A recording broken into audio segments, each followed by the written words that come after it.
نحمده ونصلي على رسوله الكريم أما بعد فأعوذ بالله من الشيطان الرجيم بسم الله الرحمن الرحيم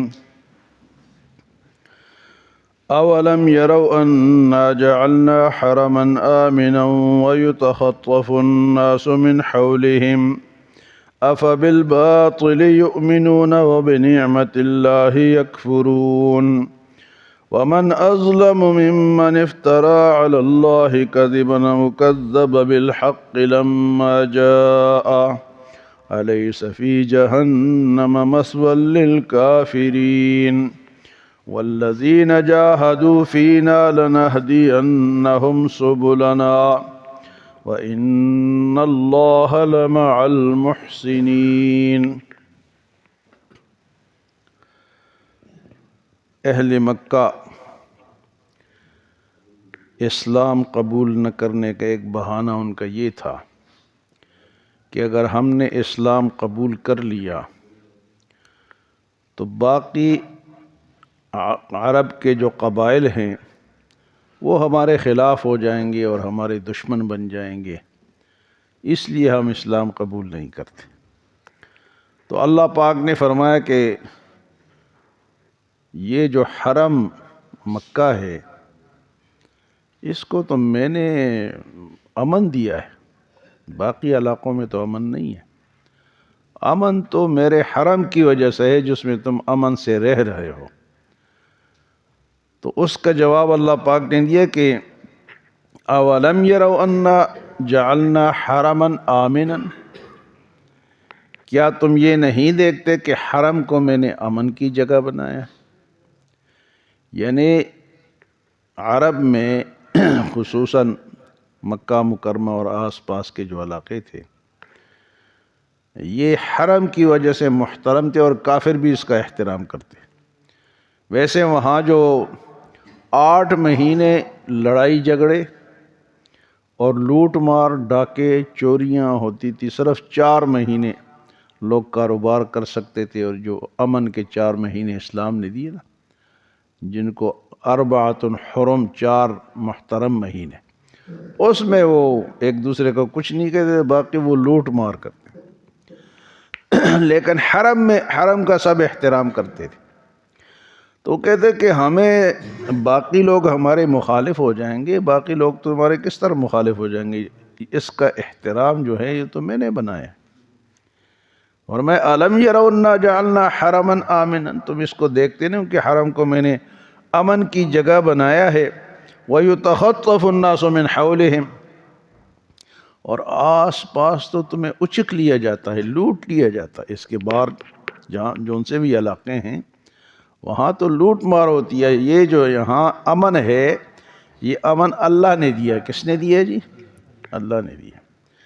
فرمایا کہ یہ بہانہ تمہارا ٹھیک نہیں ہے، یہ بہانہ تمہارا حرم کی وجہ سے، بلکہ ان کا اتنا احترام ہوتا تھا کہ جب یہ لوگ تجارت کے لیے جاتے تھے تو اللہ نے فرمایا لِإِيلَافِ قُرَيْشٍ إِيلَافِهِمْ رِحْلَةَ الشِّتَاءِ وَالصَّيْفِ، کہ قریش کو میں نے امن دیا ہے، وہ سردیوں میں بھی جہاں جاتے تھے یمن کی طرف، اور گرمیوں میں وہ شام کی طرف جاتے تھے تجارت کے لیے۔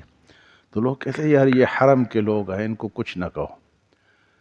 وہاں صورت قریش میں بھی اللہ نے تو فرمایا کہ جب میں نے تمہیں امن دیا ہے تو پھر کیا کرو، فَلْيَعْبُدُوا رَبَّ هَٰذَا الْبَيْتِ، پھر اس بیت کے، اس گھر کے مالک کی عبادت کرو، الَّذِي أَطْعَمَهُم مِّن جُوعٍ، جس نے بھوک میں تمہیں کھانا کھلایا، وَآمَنَهُم مِّن خَوْفٍ، اور خوف سے تمہیں امن دیا ہے۔ تو فرمایا یہ بہانہ کہ لوگ ہمارے یہ بہانہ تمہارا ٹھیک نہیں ہے۔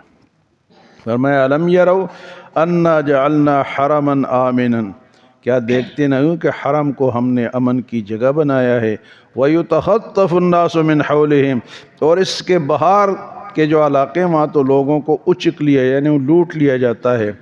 أَفَبِالْبَاطِلِ يُؤْمِنُونَ، اور تم باطل پہ ایمان لاتے ہو۔ یہ جو امن دیا ہے کس نے دیا؟ اللہ نے دیا۔ تو عبادت تم بتوں کی کرتے ہو، لات، منات، عزا، حبل، یہ ان کے بڑے بڑے بت، اور تم عبادت ان کی کرتے ہو اور امن اللہ نے دیا ہے۔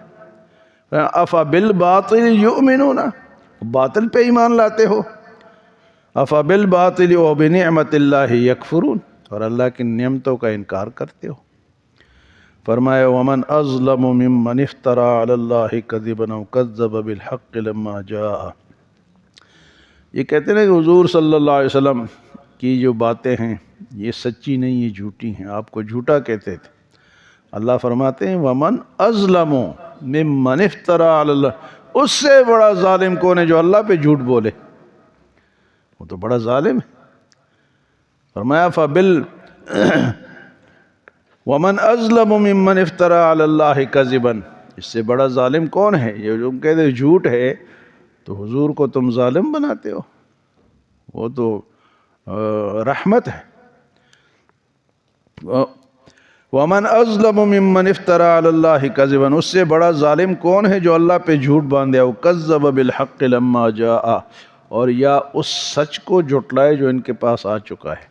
تو سچ کو تو تم جھٹلاتے ہو، سچ کو تو حضور صلی اللہ علیہ وسلم سچے، قرآن سچا، اسلام سچا، صحابہ سچے، سچے تو وہ ہیں، ان کو تم جھٹلاتے ہو۔ جب حق تمہارے پاس آ گیا، اس کا کوئی جواب تمہارے پاس نہیں ہے۔ فرمایا کہ الیس فی جہنم مثوی للکافرین، کیا کافروں کے لیے جہنم جگہ کافی نہیں ہے؟ تو یہ ان کا ٹھکانہ کون سا ہے جی؟ انکاریوں کا۔ الیس فی جہنم مثوی للکافرین، کیا کافروں کے لیے جہنم کافی نہیں ہے؟ ٹھکانہ ان کا کون سا ہوگا؟ اب آخری صورت عنکبوت کی آیت ہے، بڑی مشہور آیت ہے، والذین جاہدوا فینا لنہدینہم سبلنا، جو لوگ میرے راستے میں کوشش کرتے ہیں، تلاش کرتے ہیں، کہتے ہیں کہ اللہ کیسے راضی ہوگا، اللہ کا راستہ سچا راستہ کون سا ہے، میں ان کو اپنا راستہ دکھا دیتا ہوں۔ میرے راستے میں جو جہاد کرتا ہے، جدوجہد کرتا ہے، محنت کرتا ہے اللہ کی تلاش میں، اس کو راستہ مل جاتا ہے، اور جو لاپرواہ ہوتے ہیں، اس راستے میں کوشش نہیں کرتے، ان کو راستہ نہیں ملتا۔ والذین جاہدوا، جہاد کا حکم ہے نا، جہاد کئی طرح کا ہے۔ ایک تو جہاد بالسیف ہے، جس طرح آج کل فلسطینی کر رہے ہیں، یہ سب سے بڑا جہاد ہے، جان دینا، اپنا خون دینا، یہ بڑا مشکل کام ہے۔ لیکن اس کے علاوہ بھی جہاد ہے، اپنے نفس کے خلاف، نفس کہہ رہے سو جا، اٹھ جا بھائی، جہاد ہے یہ، نفس کے خلاف جہاد ہے۔ نماز نہیں پڑھنے دے رہا، روزہ نہیں رکھنے دے رہا، ہاں جی، ٹھنڈ میں وضو نہیں کرنے دے رہا، نہیں میں تیرے خلاف جاؤں گا، یہ بھی جہاد ہے۔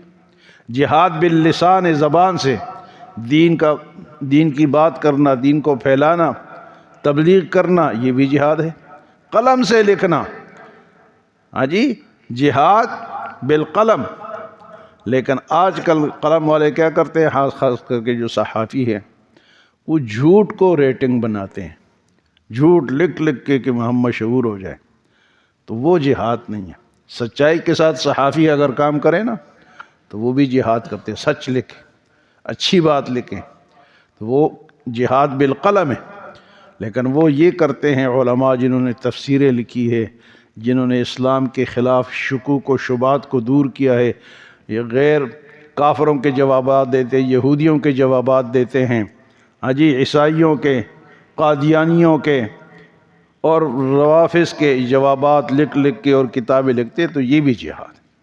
تو جہاد بالسیف، جہاد باللسان، جہاد بالقلم، اور جہاد یہ بالنفس، اپنے نفس کے خلاف۔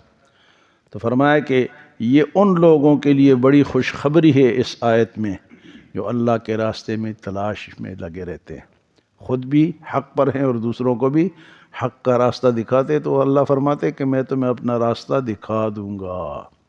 والذین جاہدوا فینا لنہدی، اور جو اس راستے میں کوشش نہیں کرتا، اللہ کو کسی کے پرواہ نہیں ہے، کوئی آتا ہے آئے، نہیں آتا نہ ہے، اس کی اپنی غلطی ہے، اپنے غلطی پہ وہ لگا ہوا ہے، وہ سمجھتا ہے کہ میں بڑا ٹھیک ہوں، نہیں، اللہ کے راستے کی تلاش ہے کہ اللہ کی رضا، سچا دین۔ اور ایک بات یہ بھی یاد رکھیں، کہ بعض لوگ جو ہیں وہ بظاہر دین کے راستے پہ ہوتے ہیں، لیکن دین کا راستہ سنت کا راستہ ہے۔ سنت